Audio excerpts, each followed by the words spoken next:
ओम मुनित्रयं नमस्कृत्य सूक्तिः परिभाव्य च वैयाकरणसिद्धान्तकौमुदीयं विरच्यते। सर्वेभ्यः श्रोतृभ्यः नमः। अस्माभिः गतपाठे यद्यत् पठितं तद् एकवारं स्मरामः। वयं वैयाकरणसिद्धान्तकौमुदी इत्याख्यस्य ग्रन्थस्य तत्र हल्सन्धिप्रकरणे भवामः। अस्य हल्सन्धिप्रकरणस्य अस्माकं क्रमे सप्तमः पाठः गतपाठः प्रवृत्तः। तस्मिन् पाठे तत्र आदौ तु उदस्थास्तम्भोः पूर्वस्य इति सूत्रस्थः विचारः कृतः। तत्र विशिष्टः विचारः कः नाम, भाष्ये कश्चन सूत्रक्रमः हलो यमां यमि लोपः इति सूत्रे भाष्ये दीर्घादाचार्याणाम् इत्यतः परं कश्चन सूत्रक्रमः भिन्नतया अनुमतः वर्तते, यश्च सूत्रक्रमः अद्यत्वे उपलब्धेषु सूत्रपाठेषु नैव दृश्यते। तदनुसारं तु तत्र खरिच इति चर्त्वं प्रति उदस्थास्तम्भोः इति सूत्रं सिद्धं भवति इति कृत्वा तत्र उत्थानम् इत्यादौ द्वितकारम् एकथकारं च रूपम्, अपि च उत्तम्भनम् इत्यत्र त्रितकारं च रूपम् अपि लब्धं भवति इति अस्माभिः नागेशभट्टस्य प्रामाण्यपूर्वकं चिन्तनं कृतम्। तत्र शब्देन्दुशेखरग्रन्थस्थः अयं विचारः व्याख्यात्रा उपस्थापितः। ततः परम् अस्माभिः सूत्रं पठितं झयोः इति। झयोः इत्यस्य सूत्रस्य झयः परस्य हस्य पूर्वसवर्णः वा स्यात् इति अर्थः अस्माभिः दृष्टः। तत्र वाच हरिः इत्यत्र चकारस्य कुत्वं जष्ट्वं वागहरिः इति स्थितौ तत्र घोषवतः नादवतः महाप्राणस्य संवृतकण्ठस्य हकारस्य तादृशः एव कवर्गे विद्यमानः चतुर्थः घकारः आदेशः भवति बाह्यप्रयत्नसाम्यात्। तत्र उच्चारणसाम्याच्च, परन्तु प्रधानं योगदानम् अत्र बाह्यप्रयत्नानां भवति। हकारस्य स्थाने घकारपूर्वसवर्णत्वेन विधानस्य। तेनैव एतेन वाग्घरीति रूपसिद्ध्या एव अस्माभिः तत्र अध्रस्वदीर्घप्लुतः नाच्छलौ दूराद्धूते च इत्यादिषु प्रयुक्तः पूर्वसवर्णः अपि स्मृतः। ततः च परं तत्र अपरं सूत्रम् आरब्धम्। झयोः अन्यतरस्यामित्यनेन विकल्पेन पूर्वसवर्णत्वं विहितमिति कृत्वा वाग्हरिः वाग्हरिः इति रूपद्वयं साधितं। तदनन्तरम् अस्माभिः षष्ठ्योटी इत्यस्य सूत्रस्य आरम्भः कृतः।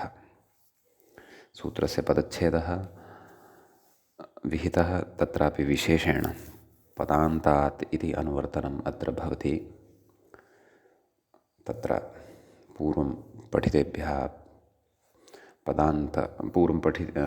पठितेषु सूत्रेषु पदान्तशब्दस्य ग्रहणात् तत्र च अस्माभिः सूक्ष्मतया विचारः कृतः। तत्त्वोधिनिकारस्य तत्रेकं वाक्यमपि लब्धम्। इह पदान्तात् अनुवर्त्य पदान्ताद्धयः इति व्याख्येयम् इति। अपि च सूत्रार्थः पदान्ताध्यायः परस्य शस्य छोवा स्यादटि इति सूत्रार्थः अस्माभिः लब्धः। तत्र गतपाठस्य अन्ते व्याख्यायाः पङ्क्तयः एवम् आसन्। षष्ठोटी झय इति पञ्चम्यन्तम् अनुवर्तते, ष इति षष्ठ्येकवचनं, तदाह झयः परस्य शस्येति इति एतावान् विषयः अस्माभिः गतपाठे पठितः। तदधुना अस्य हल्सन्धिप्रकरणस्य अष्टमस्य पाठस्य भवति आरम्भः। अस्मिन् अष्टमे पाठे वयं तदेव षष्ठ्योटी इति सूत्रे यानि उदाहरणानि प्रदत्तानि यानि अथवा वार्तिकादिकं यत्किमपि अस्ति तत्र विचारं करिष्यामः। तत्र कथयति अग्रे व्याख्याता तद् शिव इति स्थिते, नाम तत्र मूले पश्यन्तु प्रयोगः साधनीयः अस्ति अस्माभिः। तच्छिवः तच् शिवः इति प्रयोगद्वयं साधनीयं वर्तते। अर्थात् छत्वयुक्तम् एकं रूपं शकारस्य, छत्वयुक्तम् एकं रूपं, छत्वरहितं च रूपान्तरम् अस्माभिः साधनीयं वर्तते। तत्र तद् शिव इति स्थिते कथयति अग्रे तद् शिव इति स्थिते दकारस्य श्चुत्वेन जकारे कृते, मूले उक्तवान् खलु दस्य चुत्वेन जकारे कृते, तर्हि मूले दस्य चुत्वेन जकारे कृते इति यां पङ्क्तिम् आरब्धवान् वर्तते सा पङ्क्तिः केन उदाहरणेन सम्बद्धा वर्तते इति चेत् तच्छिवः तच्छिवः इति यद् उदाहरणमग्रे साधनीयं तद् साधयिष्यमाण उदाहरणसम्बद्धा एषा पङ्क्तिः वर्तते। अतः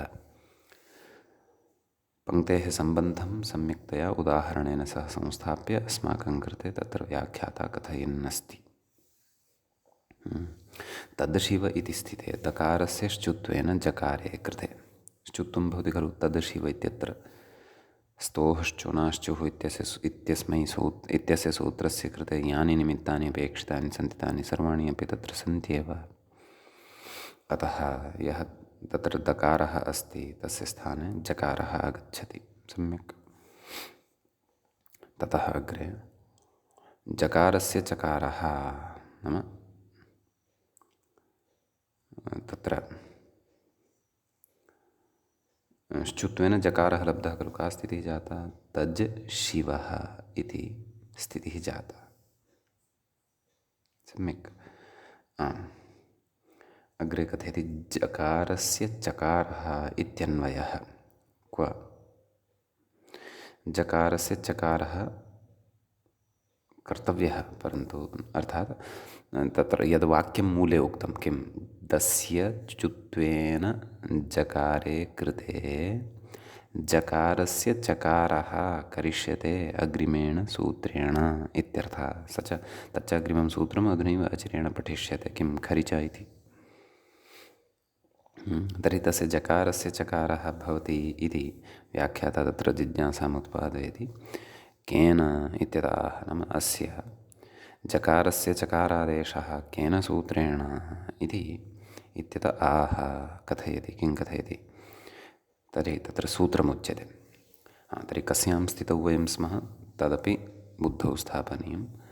तज् शिव इति इत्यस्यां स्थितौ वयं स्मः। तत्र सूत्रम् उपस्थापयति खरि च इति। खरि इत्यत्र खर् शब्दस्य सप्तमी विभक्तेः एकवचनम् अस्ति, च इति तु अव्ययपदं वर्तते। अतः तत्र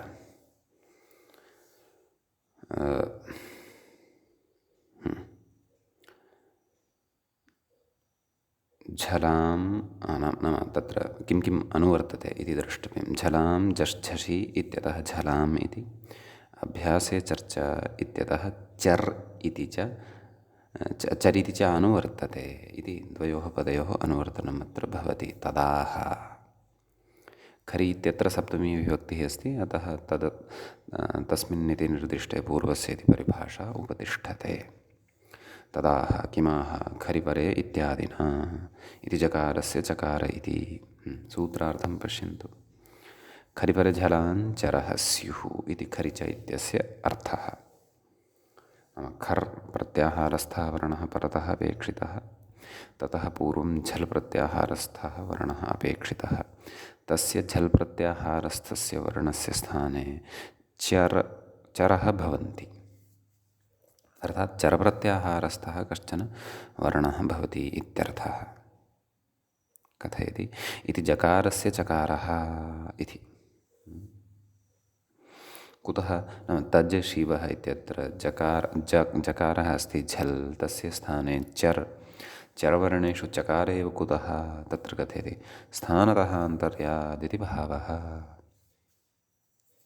चरवर्णेषु अस्य जकारस्य स्थाने स एव वर्णः आगन्तुं प्रवृत्तिम् अर्हति यस्य जकारेण स्तः स्थानसाम्यं भवति। अतः चकारः आगत्य अस्य जकारस्य स्थाने तिष्ठति। का स्थितिः जायते? तच् शिवः इति। तच्च शिवः इत्यवस्थायां कथयति व्याख्यातारं पश्यन्तु। ततः छत्वं तच् शिवः इति एतद्विधानानन्तरं छत्वं भवति। केन? षष्ठ्योटि। तर्हि तच्च शिवः इत्यवस्थायां षष्ठ्योटि इत्यस्य यानि निमित्तानि सन्ति तानि निमित्तानि किम् उपलभ्यमानानि सन्ति वा इति द्रष्टव्यं। तच् इत्यत्र झय् अस्ति वा? सत्यं। चकारः झय् प्रत्याहारे अन्तर्भवति। स च पदान्ते अस्ति वा? सत्यं, पदान्ते अस्ति। ततः परतः शकारः अस्ति वा? सत्यं, शकारः अस्ति। तस्य शकारस्य छः वा स्यात्, छत्वं भवति। तस्मात् शकारात् परतः अट् प्रत्याहारस्थः वर्णः अस्ति वा इत्येतत् सत्यम्। अस्मात् शकारात् परतः तत्र इ इति यः वर्णः अस्ति अड्रूपः सः अस्ति एव, अट् प्रत्याहारे अन्तर्भवति। अतः यद्यदपेक्षितं तत् सर्वमपि अत्र अस्माकं कृते लब्धं, समीचीनम्। अतः तत्र एवं रीत्या छत्वविधानम् अस्माभिः ज्ञातं। तर्हि का स्थितिः? तच्च छिव मेलनेन तच्छिव, सुप्रत्ययः सस्य ऋत्वे सर्गे सति तच्छिवः इति रूपं सिद्धं भवति। सम्यक्। यद्यपि तद् व्याख्यात्र किञ्चित् अग्रे कथयिष्यते, परन्तु पूर्वं तत्र कश्चन विशेषः उच्यमानः अस्ति। पश्यन्तु किमुक्तवान्? स्थानतः आन्तर्यात् तत्र जकारस्य चकारः भवति। केन सूत्रेण? खरिच इत्यनेन सूत्रेण। ततः छत्वं नाम चर्त्वानन्तरमेव छत्वं कथयति। न तु प्रागित्यपि बोध्यं। नाम चर्त्वात् पूर्वमेव छत्वं कुर्मः। यतः तज् शिवः इत्यवस्थायां यः जकारः अस्ति सः जकारः अपि झै प्रत्याहारे अन्तर्भवत्येव खलु। अतः आदौ छत्वं कुर्मः, ततः परं तत्र चर्त्वं करिष्यामः। यतः छत्वविधानानन्तरं छकारः यः अस्ति सोऽपि खर् प्रत्याहारे अन्तर्भवत्येव खलु। अतः तस्य खर्त्वेन तत्र खरिच इत्यस्य पश्चादपि प्रवृत्तिः भवितुम् अर्हति। नाम तत्र आदौ वयं छत्वं कुर्मः, पश्चात् चर्त्वं कुर्मः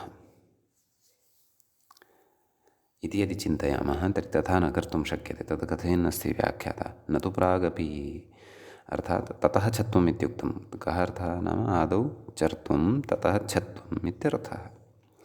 परन्तु आदौ छत्वं ततः चर्त्वम् इति न। सम्यक्।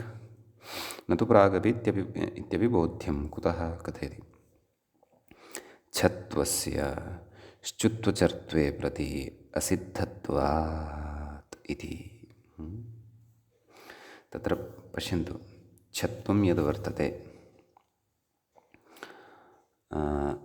तत्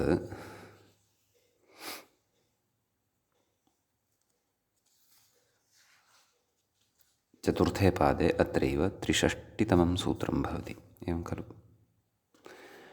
अपि च श्चुत्वम् अस्मिन्नेव पादे 40 सूत्रं भवति। चर्त्वं यदस्ति खरिच तद् 55 सूत्रं भवति। तर्हि पूर्वं श्चुत्वचर्त्वे स्तः कस्यापेक्षया? षष्ठोटिति छत्वापेक्षया। सम्यक्। तर्हि किं भविष्यति? श्चुत्वचर्त्वयोः दृष्टौ छत्वम् असिद्धम् अस्ति। किमुच्यते? छत्वस्य श्चुत्वचर्त्वे प्रति असिद्धत्वात्। नाम श्चुत्वचर्त्वयोः दृष्टौ छत्वमेव नास्ति यदि छत्वं वयं पूर्वं कुर्मः, वा न वा? तर्हि छत्वं पूर्वं जातमिति चिन्तयन्तु। तत्र श्चुत्वादपि पूर्वं छत्वम् इति चिन्तयन्तु। का स्थितिः? तद् शिवः इत्यत्र यदि छत्वं सम्पन्नं, तदनन्तरं ततः परं वयं चर्त्वं कुर्याम, तद् छिव इति। तर्हि किं ततः परं चर्त्वं न प्रवर्तेत वा? छत्वं न प्रवर्तेत वा इति अत्र किञ्चित् चिन्तनं कर्तव्यमस्ति। पश्यन्तु किमुक्तवान्। छत्वं यद् वर्तते तद् चर्त्वानन्तरम् आदौ श्चुत्वं विधेयं, तदनन्तरं चर्त्वं विधेयं, तदनन्तरं छत्वं विधेयं। सम्यक्। प्राक् कर्तुं न शक्यते। कुतः? छत्वस्य श्चुत्वचर्त्वे प्रति असिद्धत्वात्। नाम छत्वं यद् अस्ति अर्थात् षष्ठोटि तद् असिद्धं वर्तते। कयोः दृष्टौ? श्चुत्वचर्त्वयोः दृष्टौ असिद्धं वर्तते। नाम छत्वं कृतं चेदपि तद् चर्त्वयोः दृष्टौ नास्ति एव। तर्हि नास्ति एव, तर्हि आपत्तिः का इति एकं चिन्तनम् अत्र। छत्वस्य श्चुत्वचर्त्वयोः दृशि असिद्धत्वम् अस्ति इति चिन्तयन्तु। आदौ तत्र वयं छत्वं कुर्मः चेदपि श्चुत्वं चर्त्वं वा श्चुत्वचर्त्वे छत्वं न पश्यतः असिद्धत्वात्। तर्हि किमस्ति परतः? शकारः एव अस्ति। तर्हि शकारे परतः किं श्चुत्वं भवितुं नार्हति वा? तद् शिवः। स्तोः श्चुना श्चुः, एतयोः दृष्टौ तु शकारः एव परतः अस्ति, भवितुम् अर्हति। किं चुत्वमपि भवितुम् अर्हति। सम्यक्। तदनन्तरं किं छत्वं भवितुं नार्हति वा? चर्त्वं भवितुं नार्हति वा? खरिपरे जलाञ्चरः स्युः, एवं खलु। श्चुत्वानन्तरं दकारस्य जकारः लब्धः। इदानीं का स्थितिः? तज् शिवः इति खलु स्थितिः। तर्हि खर् परतः कः वर्तते? शकारः एव अस्ति। तर्हि तादृशखरिशकारे परतः चर्त्वं भवितुं नार्हति वा? अर्हत्येव खलु। अतः छत्वं यदि अत्र आदौ कृतं चेदपि अपायः नास्ति, एवं खलु। छत्वस्य श्चुत्वचर्त्वे प्रति असिद्धत्वात् यः कोऽपि अपायः नास्ति इत्येव भाति खलु। अतः परन्तु तदेव तद् असिद्धं भवति। असिद्धत्वात् आदौ तत्र श्चुत्वस्य चर्त्वस्य एव प्रवृत्तिः भवति। श्चुत्वचर्त्वयोः प्रवृत्तेः परं तत्र छत्वं विधेयम् इति सूत्रक्रमानुरोधेन। अन्यथा छत्वस्य असिद्धत्वे सत्यपि श्चुत्वचर्त्वयोः बाधः न भवति इति भाति। यथा अस्माभिः चुत्वं चर्तुं च कदा कृतं, यदा परतः षकारः अस्ति। छत्वानन्तरम् अपि छत्वं कृतं चेदपि, आदौ एव छत्वं कृतं चेदपि तस्य असिद्धत्वात् षकारः एव परतः भवति। अतः चुत्वमपि भवितुमर्हति, चर्त्वमपि भवितुमर्हति। परन्तु च्युत्वचर्त्वयोः छत्वस्य च तत्र आदौ कर्तव्यायाम् आदौ केन भाव्यम् इति चेत् तत्र असिद्धत्वात् आदौ च्युत्वस्य एव, तदनन्तरं चर्त्वस्य एव, तदनन्तरं च असिद्धस्य शास्त्रस्य प्रवृत्तिः तत्र भवेत् इति। तत्र असिद्धत्वात् आदौ छत्वस्य निवृत्तिः तत्र मन्तव्या, यद्यपि तस्य पूर्वं प्रवृत्तौ अपि तत्र अपायः यः कोऽपि नास्ति इति भाति सद्यः दृष्ट्वा। अग्रे व्याख्यात्रा कश्चन विशेषः उच्यमानः अस्ति चेत् तत् पश्यामः। किं कथयति? हलोयमाम् इति सूत्रभाष्यसम्मतसूत्रक्रमे तु यः सूत्रक्रमः अस्माभिः पूर्वं पठितः तत्र पश्यन्तु, झयोः उदस्थास्तम्भोः पूर्वस्य इत्यत्र पठितः खलु। कः सूत्रक्रमः?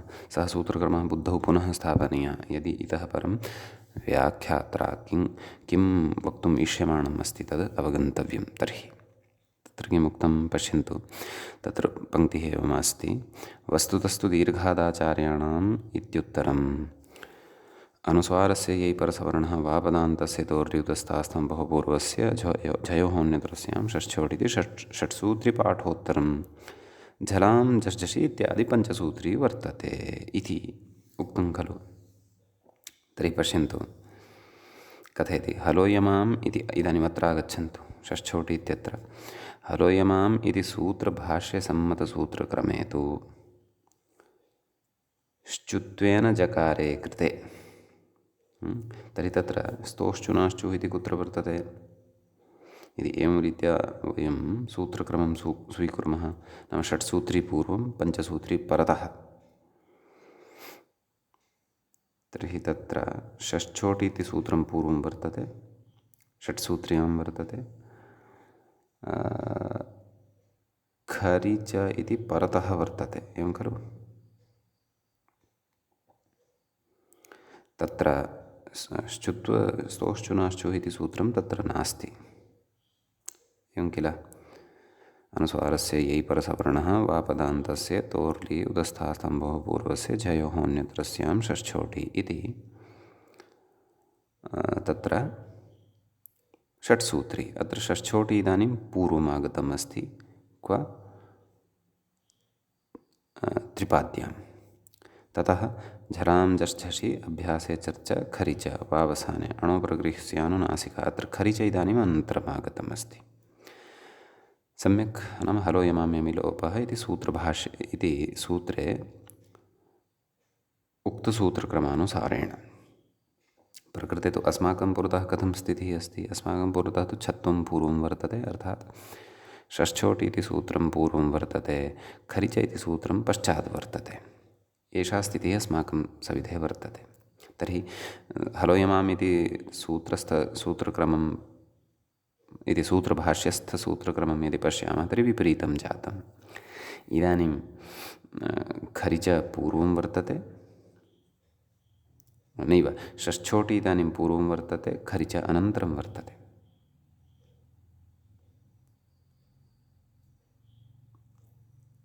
एवं किल। पूर्वं खरि च पूर्वमासीत्, षष्ठ्योटि अनन्तरम् अस्ति। अस्तु, तर्हि एषः क्रमः बुद्धौ स्थापनीयः। इदानीं किं कथयितुम् इच्छति व्याख्याता तत् पश्यामः। तत्र अपि च उभयथापि च्युत्वं तु पूर्वमेव अस्ति। यतः तत्तु 40 सूत्रं वर्तते, तन्न षट्सूत्र्यां वर्तते न च पञ्चसूत्र्यां। तत् षट्सूत्र्यापेक्षया पञ्चसूत्र्यापेक्षया पूर्वमेव वर्तते। अतः तत्सर्वं भाष्यक्रमपाठम् आदाय, भाष्ये उक्तं सूत्रक्रमम् आदाय सर्वेषां स्थितिः सूत्राणां क्व वर्तते इति बुद्धौ संस्थाप्य चिन्तनं कर्तव्यम्। कथयति हलोयमाम् इति सूत्रस्थभाष्यसम्मतसूत्रक्रमे तु श्चुत्वेन जकारे कृते शस्य छत्वम् एवं खलु। कुतः षष्ठ्योटि इति सूत्रं पूर्वमागतं खलु।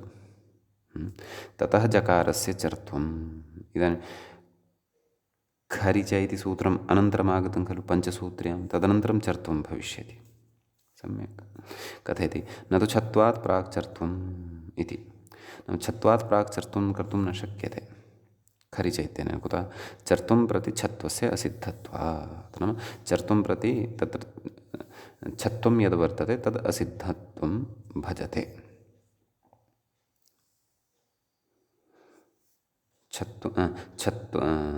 किमुक्तं छत्वात् प्राक् चर्त्वं भवितुं नार्हति एवमुक्तं खलु। तर्हि हलोयमामिति सूत्रभाष्यक्रमः अस्ति खलु, तत्र छत्वं पूर्वम् अस्ति, इदानीं चर्त्वं पश्चात् अस्ति। अर्थात् छत्वदृष्ट्या चर्तुम् असिद्धं भवति एवं खलु इत्येव किल। यतः षष्ठ्योटि इदानीं षट्सूत्र्यां गतं, तच्च पूर्वम् अस्ति, तत् भाष्य पाठानुरोधेन। चर्त्वम् इदानीं पश्चादागतं, तर्हि छत्वं प्रति चर्त्वस्य असिद्धत्वं भवति इति वक्तव्यं खलु। छत्वं प्रति चर्त्वस्य असिद्धत्वं भवति। कथयति, किं कथयति व्याख्यातारं पश्यन्तु। न तु छत्वात् प्राक् चर्त्वम्, अर्थात् छत्वात् प्राक् चर्त्वं कर्तुं न शक्यते। चर्त्वं प्रति छत्वस्य असिद्धत्वात्। चर्त्वं प्रति छत्वम् असिद्धं नास्ति भोः, वा न वा। छत्वं प्रति चर्त्वम् असिद्धं वर्तते। अतएव पूर्वं किम् उक्तवान्, न तु छत्वात् प्राक् चर्त्वं, नाम छत्वात् प्राक् चर्त्वं न कर्तुं शक्यते। कुतः छत्वं पूर्वं वर्तते, चर्त्वं पश्चात् वर्तते। अतः छत्वं प्रति चर्त्वस्य असिद्धत्वं वर्तते खलु। अथ अग्रे यदुक्तवान् एषः चर्त्वं प्रति छत्वस्य असिद्धत्वात्।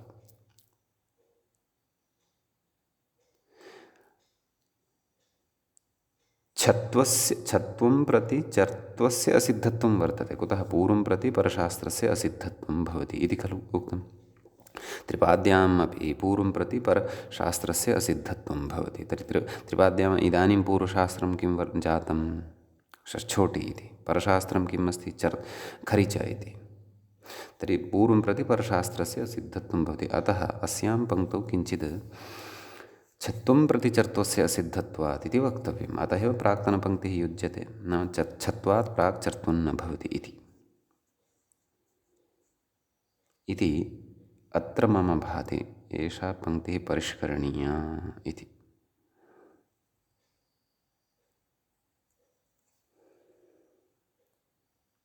छत्वं प्रति चर्त्वस्य असिद्धत्वात् इति। अन्यथा अत्र समन्वयनं न भवति इति मम भाति।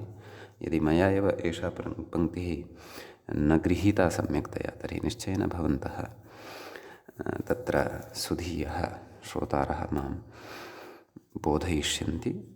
वैयक्तिकसम्पर्कद्वारा मामपि कथयेयुः भवन्तः इति मम भाति।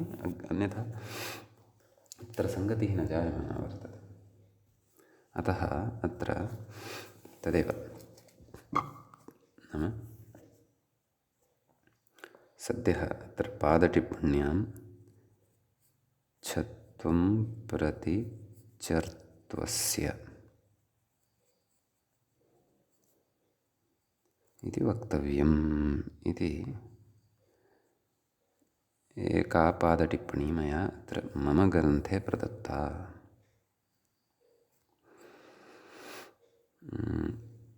अग्रे तु भवन्तः श्रोतारः अपि तत्र प्रमाणरूपाः भवतु। नाम अग्रे गच्छामः।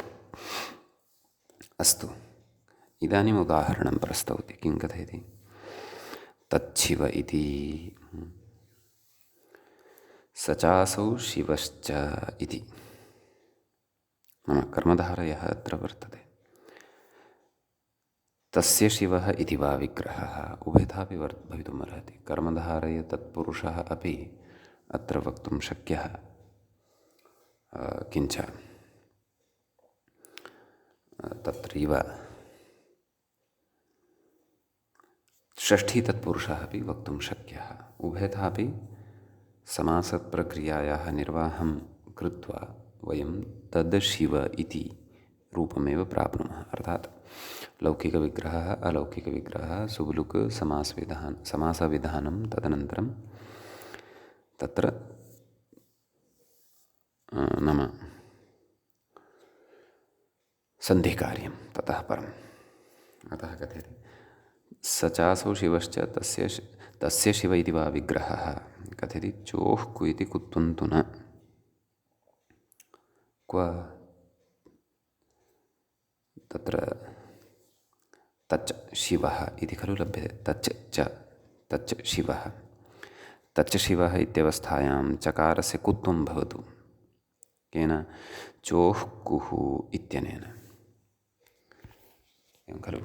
तर्हि तत्र कथयति किमर्थं कुत्वं न इति चेत् श्चुत्वस्य असिद्धत्वात्।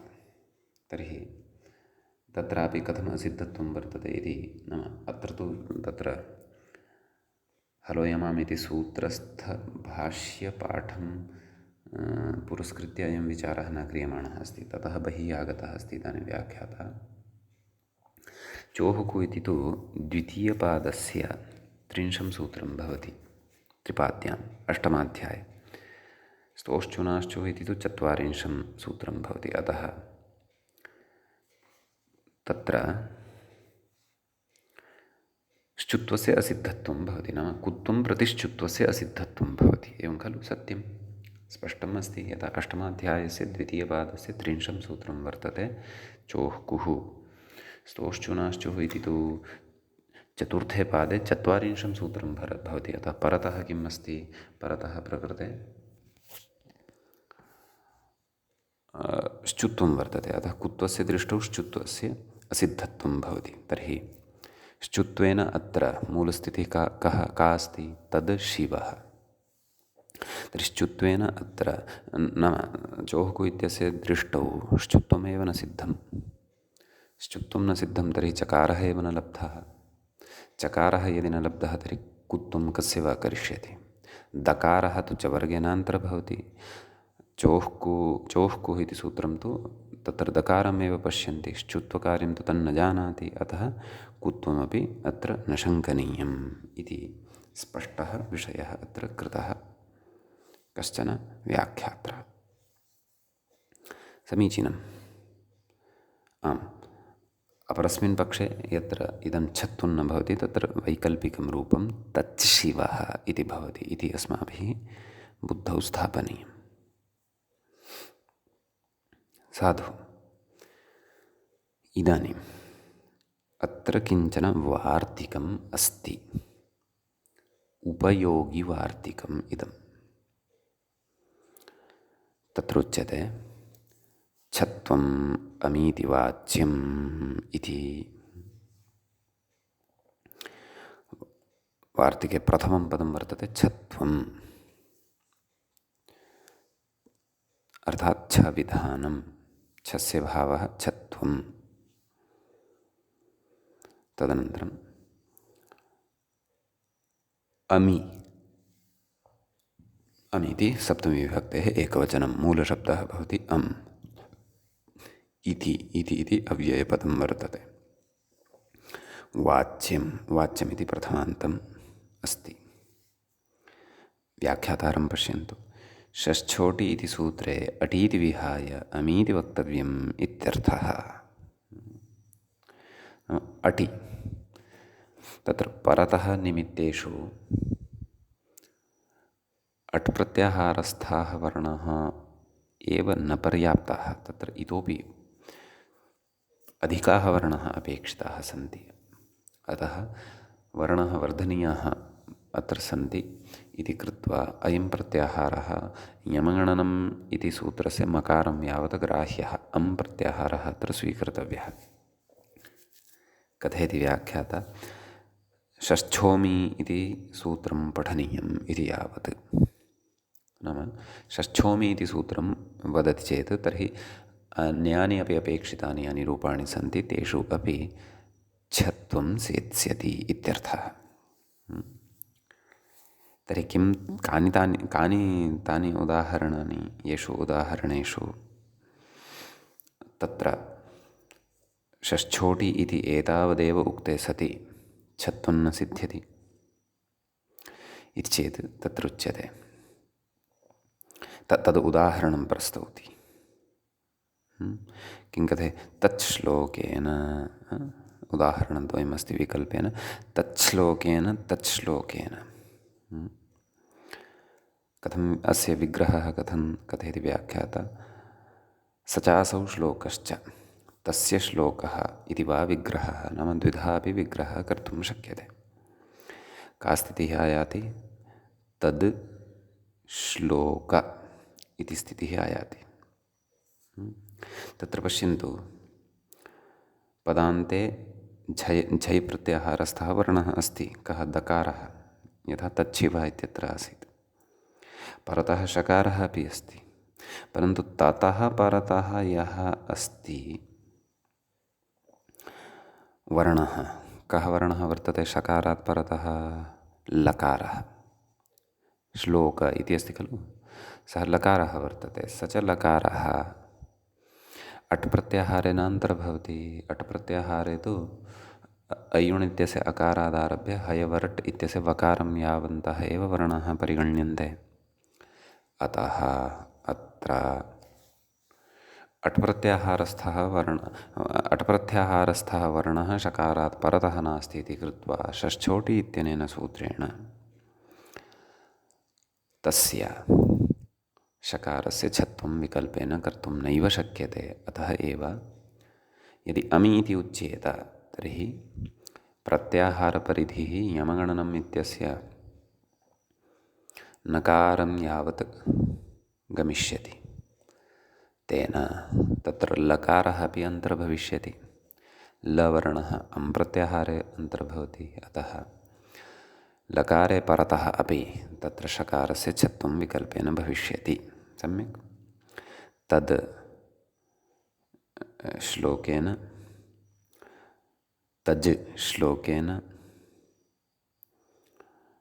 ततः खरिच इत्यनेन चर्त्वं तच् श्लोकेन छत्वं तत् श्लोकेन विकल्पेन इदं छत्वमिति कृत्वा पक्षे चकारः तथैव तिष्ठति। तत् श्लोकेन इति रूपद्वयं लभ्यते। व्याख्याता तदेव कथयति, पश्यन्तु। लकारस्य अड्बहिर्भूतत्वात् तत्परकस्य शकारस्य सूत्रपाठतः छत्वे अप्राप्ते वार्तिकमिदं।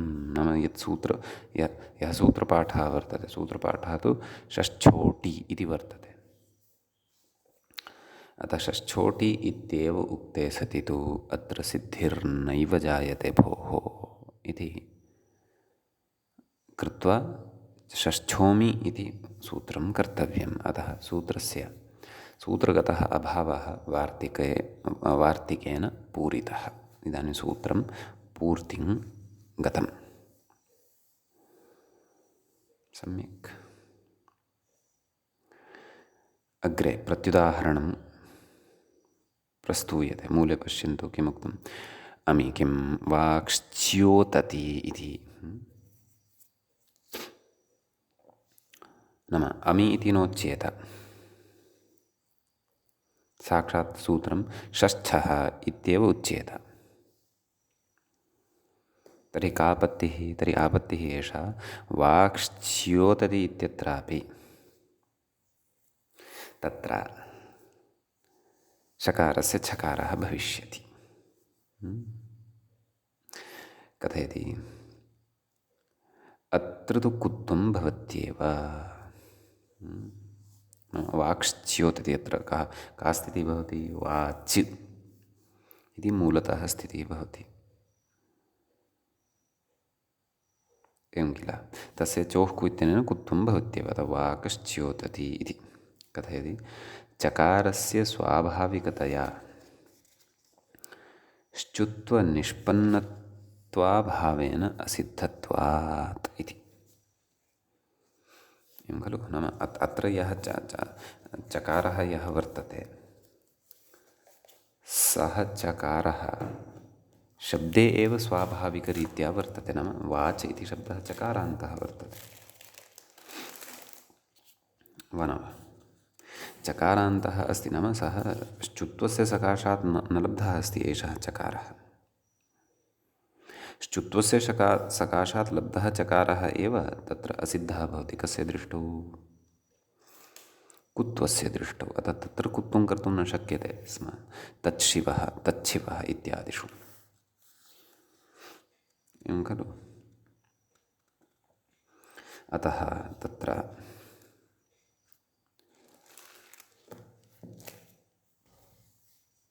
तत्र तु असिद्धत्वात् कुत्वं न भवति, परन्तु प्रकृते तादृशः विचारः नास्ति। प्रकृते तु वाचश्च्योतति इत्यत्र यः चकारः, सः चकारः च्युत्वविधानेन न लब्धः वर्तते। सः तु मूलतः स्वाभाविकरीत्या एव वर्तते तस्मिन् शब्दे, वाच् इत्यस्मिन् शब्दे। अतः अत्र कुत्वं कर्तुं क्लेशो नास्ति इत्यर्थः। अतः वाक् इति भविष्यत्येव। कुत्वं जातं, ततः वाक् श्च्योतति इत्यवस्थायां कथयति व्याख्याता अत्र चकारस्य अम्बहिर्भूतत्वात् तत्परकशकारस्य अत्र नछत्वम् इति। नाम चकारस्य किं कथयति? अत्र चकारस्य अम्बहिर्भूतत्वात् श्च्योतति। कथं क्रियापदं वर्तते पश्यन्तु। श्च्योतति, सत्यं सत्यं।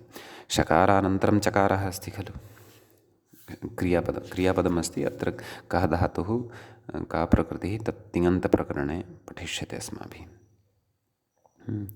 श्च्योतति, तर्हि अत्र शकारानन्तरं चकारः अस्ति। तस्य चकारस्य कृते कथयन्नस्ति व्याख्याता। पश्यन्तु, अत्र चकारस्य अम्बहिर्भूतत्वात्, सः अम् प्रत्याहारेण अन्तर्भवति खलु, एवं किल। अम्बहिर्भूतत्वात् तत्परकशकारस्य, सः परः अस्ति यस्मात् शकारात्, सः शकारः तत्परकः शकारः। नाम शकारस्य अत्र न छत्वं, नाम शकारस्य प्रकृते छत्वं कर्तुं नैव शक्नुमः। यथा चकारः न तु अटि अन्तर्भवति न च अमि अन्तर्भवति। एषः अम् प्रत्याहारात् बहिर्भागस्थः वर्तते।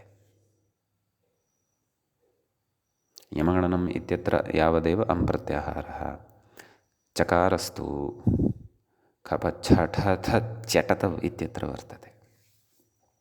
अतः प्रकृते छत्वं भवितुं नार्हति इत्यर्थः। समीचीनम् इति एतावान् विशेषः तत्र षष्ठोटि षष्ठोमि अर्थात् छत्वममीति वाच्यम् इति सूत्रस्थः वर्तते, यश्च अस्माभिः पठितः। इदानीं वयम् अग्रिमं सूत्रं प्रति गच्छामः। इदानीं त्रिपाद्यामेव तत्र अष्टमाध्यायस्य तृतीये पादस्य त्रयोविंशतितमं सूत्रं पठति अग्रे। मोनुस्वारः इति।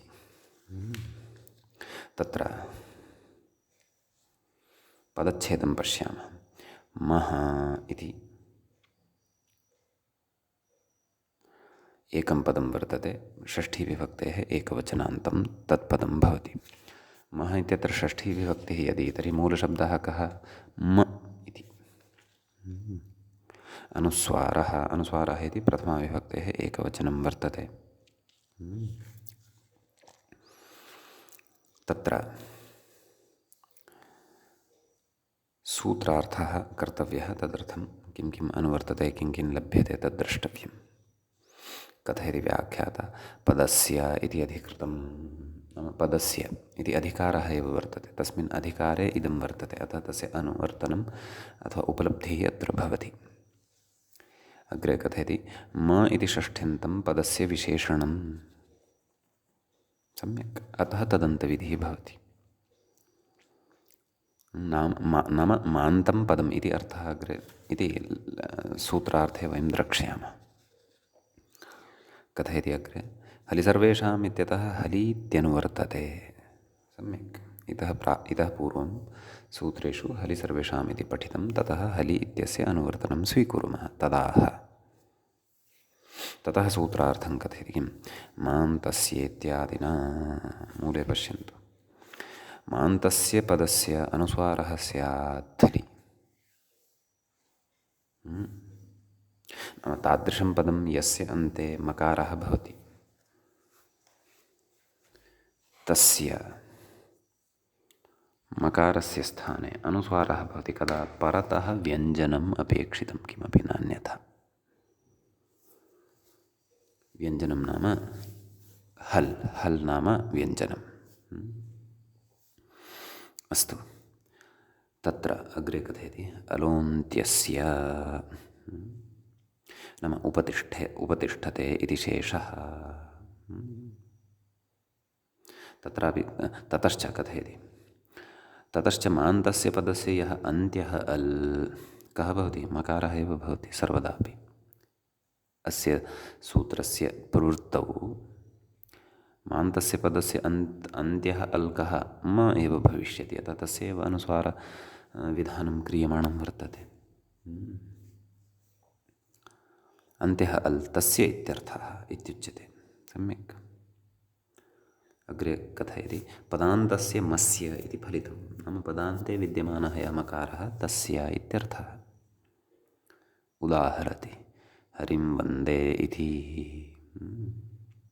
तत्र हरिं वन्दे, मकारः कुतः आगतः, तद्यद्यपि विस्तरेण शब्दाधिकारप्रकरणे ज्ञास्यते, तथापि अत्र संक्षेपेण उच्यते, हरिशब्दात् द्वितीयाविभक्तेः एकवचने अम् इति प्रत्ययः भवति, सौजस्मौढषष्ठाभ्याम् इत्यादिना सूत्रेण। हरि अम्। ततः अत्र पूर्वपरयोः पररूपं, तत्र पूर्वरूपं भवति अमिपूर्वम् इति सूत्रमेकम् अग्रे पठिष्यते, हरिम् इति लभ्यते। ततः वन्दे इति क्रियापदं किञ्चन स्वीक्रियते अत्र। अतः हरिं वन्दे इत्यवस्थायां पश्यन्तु, हरिमिति एकं पदं वर्तते, कुतः, तस्य अन्ते सुप् वर्तते, एवं खलु, अम् इति सुप् अस्ति, अतः कीदृशं पदं, यस्य अन्ते मकारः अस्ति तादृशं पदं वर्तते। ततः परतः हल् अपि अस्ति, वन्दे इत्यस्य वकारः हल् वर्णः अर्थात् व्यञ्जनवर्णः वर्तते। कथयति, इति स्थिते मस्यानुस्वारः, अतः मकारस्य अत्र अनुस्वारो भवति इत्यर्थः।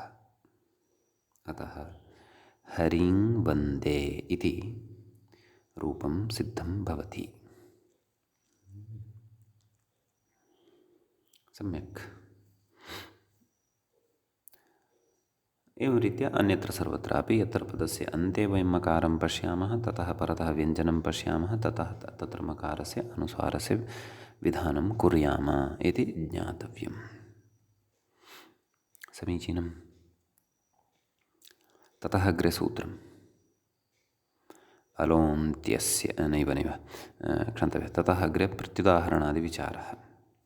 किं कथयति, गम्यते इति। तत्र पृच्छति मूले, किं पदस्य इति किं, नाम पदान्तः एव अयं मकारः अपेक्षितः। पदस्य अन्ते यदि नास्ति, पदस्य मध्ये क्वचित् यदि अस्ति, तर्हि तु अस्य अनुस्वारो न भवति। तर्हि तादृशं स्थलं दर्शयति, किं गम्यते। गम्यते इत्यस्य रूपसिद्धिं कथयति व्याख्याता, गम्लृ गतौ कर्मणि लट् भावकर्मणोः इत्यात्मने पदे यक्, नाम गम् धातोः लट् प्रत्ययः, तस्य स्थाने त इति आदेशः, आत्मनेपदे तत्र भावकर्मणोः इत्यनेन सूत्रेण मध्ये यक् इति आगच्छति। गम् य त इत्यत्र अकारस्य टित आत्मनेपदानां टेरे इत्यनेन एत्वं भवति, गम् य ते इति सिद्ध्यति। सम्यक्। कथयति अत्र मस्य पदान्तत्वाभावान् अनुस्वारः। अत्र गम् इत्यत्र यः मकारः दृश्यते सः पदस्य अन्ते नास्ति, पदमध्ये वर्तते, पदस्य मध्ये वर्तते। अतः पदस्य मध्ये अयं मकारः अस्ति, पदस्य अन्ते नास्ति इति कृत्वा अस्य मौनुस्वारः इत्यनेन अनुस्वारः कर्तुं नैव शक्यते। अतः पदस्य इति अधिकारे इदं सूत्रं न पठ्येत। तर्हि पदानां मध्ये अपि अनिष्टम् अनुस्वारं करोति स्म इदं सूत्रं। गण्यते इति भवति स्म, परन्तु प्रयोगः अपेक्षितः गम्यते इत्येव। सम्यक्। एवञ्च एतावान् विशेषः मौनुस्वारः इति सूत्रगतः अस्माभिः विचारितः। उत्तरसूत्रेषु अस्य सूत्रस्य अपेक्षा भविष्यति सद्यः एव, अन्ये अग्रेपि तत्र तत्र भविष्यत्येव। अस्तु, अग्रिमं सूत्रं वयम् आरभामहे। अग्रिमं सूत्रं भवति नश्चापदान्तस्य झलि इति। तत्र त्रयोविंशतितमं सूत्रं तस्मिन्नेव पादे, नाम तृतीयपादे त्रयोविंशतितमं सूत्रं भवति मौनुस्वारः। नश्चापदान्तस्य झलि तस्मिन्नेव पादे 34 सूत्रं भवति इति तत्र अवधानं कर्तव्यं। समीचीनम्। आम्, तर्हि तत्र पदच्छेदः आदौ। नः इति एकं पदं वर्तते, तद् षष्ठ्यन्तं पदं वर्तते न इत्यस्य शब्दस्य। च इति अव्ययपदम् अपदान्तस्य इति तत्र षष्ठीविभक्तेः एकवचनं। न पदान्तः अपदान्तः, तस्य अपदान्तस्य एवं विग्रहः द्रष्टव्यः। ततः झलि, झल् इति शब्दस्य सप्तमीविभक्तेः एकवचनं भवति झलि। तस्मिन्निति निर्दिष्टे इति परिभाषा उपतिष्ठते। नः पदान्तस्य, नः अपदान्तस्य इत्यत्र षष्ठी अस्ति, अतः षष्ठीनियामिकाः परिभाषाः अत्र उपतिष्ठन्ते, याः अस्माभिः परिभाषाप्रकरणे पठिताः। व्याख्याता कथयति चकारान्मस्य इत्यनुकृष्यते, अर्थात् नश्च च च इत्यस्मात् च इति पठितः अत्र, अतः अत्र मः नाम मौनुस्वारः इत्यस्मात् मः इत्यस्य अनुवर्तनम् अत्र भवति इत्यर्थः। तत्र यद्यपि मस्य इति सूत्रं तु त्रयोविंशतितमं सूत्रं वर्तते, एकक्षणं। तर्हि तु मण्डूकप्लुत्या तस्य अनुवर्तनमत्र अस्माभिः बोध्यं। तत्र तृतीयाध्यायस्य 34 खलु सूत्रमिदं।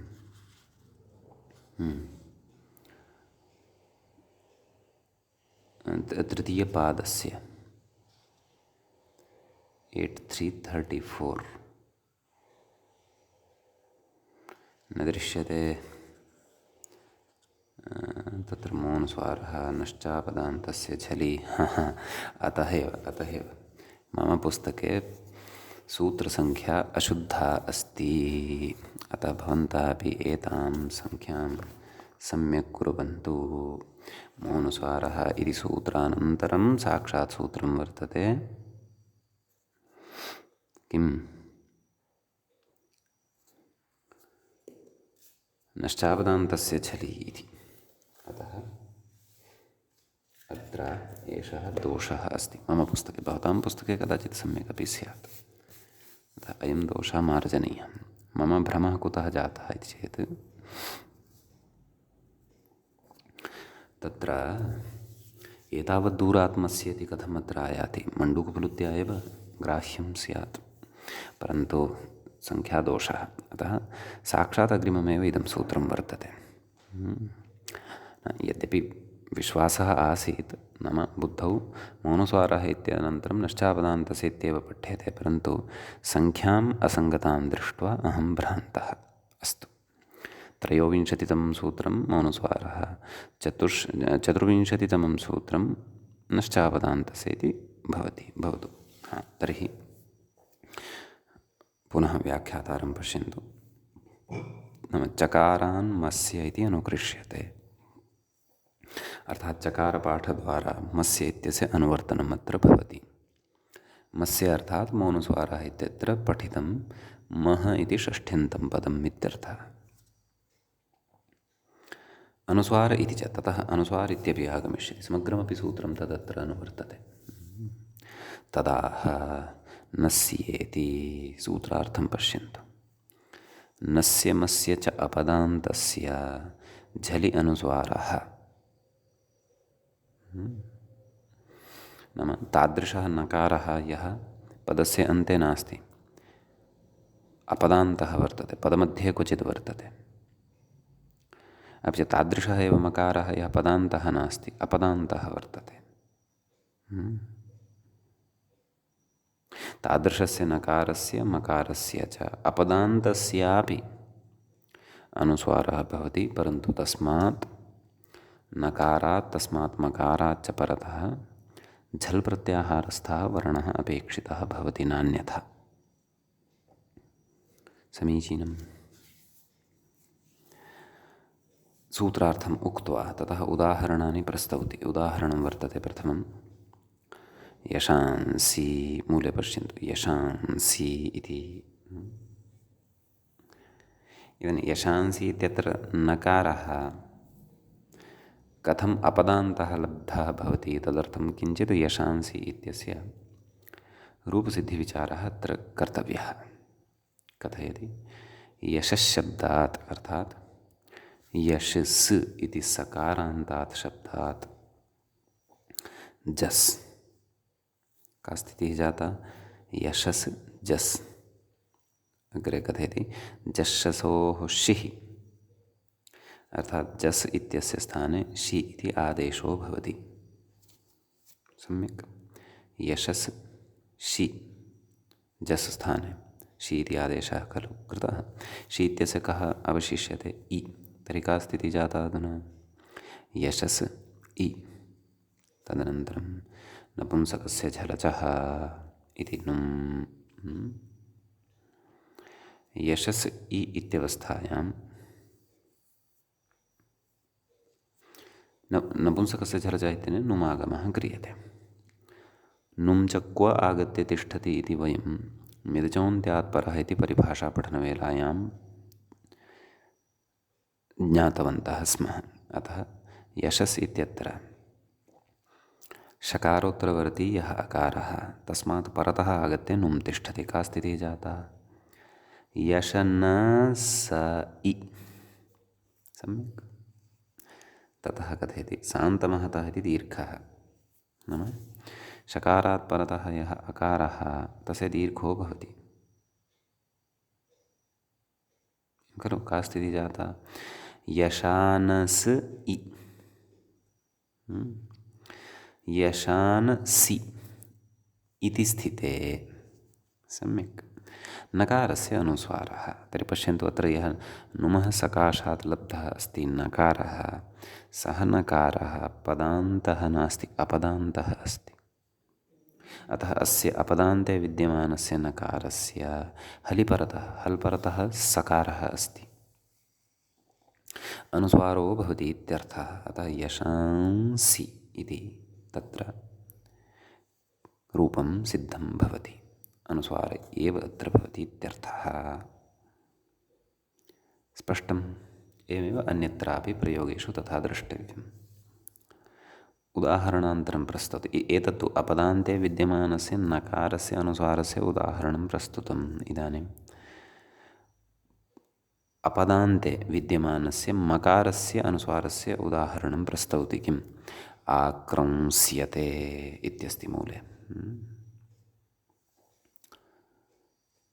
तस्य रूपसिद्धिविवेचनं वयं अग्रिमपाठे करिष्यामः। अद्य तावत् नश्चापदान्तस्य इति सूत्रस्थः विचारः एतावानेव भवतु, अस्य पाठस्थः च विचारः एतावानेव भवतु। अत्रैव अयं पाठः उपसंह्रियते। मुनित्रयं नमस्कृत्य सूक्तिः परिभाव्य च वैयाकरणसिद्धान्तकौमुदीयं विरच्यते। नमः सर्वेभ्यः श्रोतृभ्यः। एवञ्च हल्सन्धिप्रकरणस्यास्य अयम् 8मः पाठः सम्पन्नतां गतः।